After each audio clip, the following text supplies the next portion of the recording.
கிட்டத்தட்ட பல ஏரிகள் இருக்குது. ரன்வேவே ஏரிக்கு மேலே தான் வருதுன்னும் பொழுது, முதல்ல ஏர்போர்ட் செய்யணும்னாக்கா, ஏர்போர்ட் கட்டுறதுக்கு என்ன வேணா, ஒரு சாலிடான சர்ஃபேஸ் வேணும்.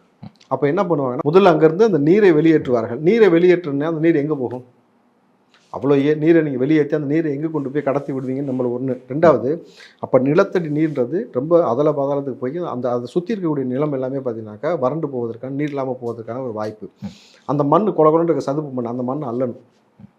ஏன்னா அந்த மண் மேலே நீங்கள் வந்து எந்த ரன்வே எல்லாம் போட முடியாது. அதுக்கு பதிலாக என்ன செய்யணும்னா, அங்கே வந்து பாறைகளை கொட்ட வேண்டியது இருக்கும். அப்போ அதுக்கு என்ன பண்ணுவீங்க, இந்த இயற்கை வளத்தை அழித்து இன்னொரு இயற்கை வளத்தை அழித்து அந்த மலைகளை உடச்சி கொண்டு வந்து அதை போட்டு, அப்புறம் எம்சாண்டை போட்டு, கல் போட்டு, அதுக்கப்புறம் ரன்வே அமைச்சு இவ்வளவும் பண்ணி முடித்ததுக்கு பிறகும் மழை பெஞ்சால் தண்ணி எங்கே போகும் இயற்கையாக? இவ்வளோ நாள் அங்கே தான் தேங்கி இருக்கணும் போது அந்த தண்ணி நேரடியாக அங்கே தான் வரும். உயிரினம் கிடையாதுல, தண்ணி இருக்குன்ட்டு ஒதுக்கி போகிறதுக்கு. மழைக்கு தெரியாதுல்ல, எந்த பக்கம் இவ்வளோ நாள் வடிகால் போச்சு அப்படி தான் போகும். அதை நீங்கள் ஒரு வேளை தடுத்தீங்கனாக்கா அது எங்கே வரும்?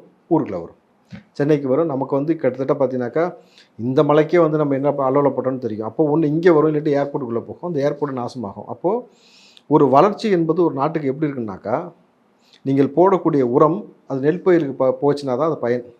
கருவேல மரத்துக்கு போச்சுன்னா யாருக்குமே பிரயோஜனம் இல்லை.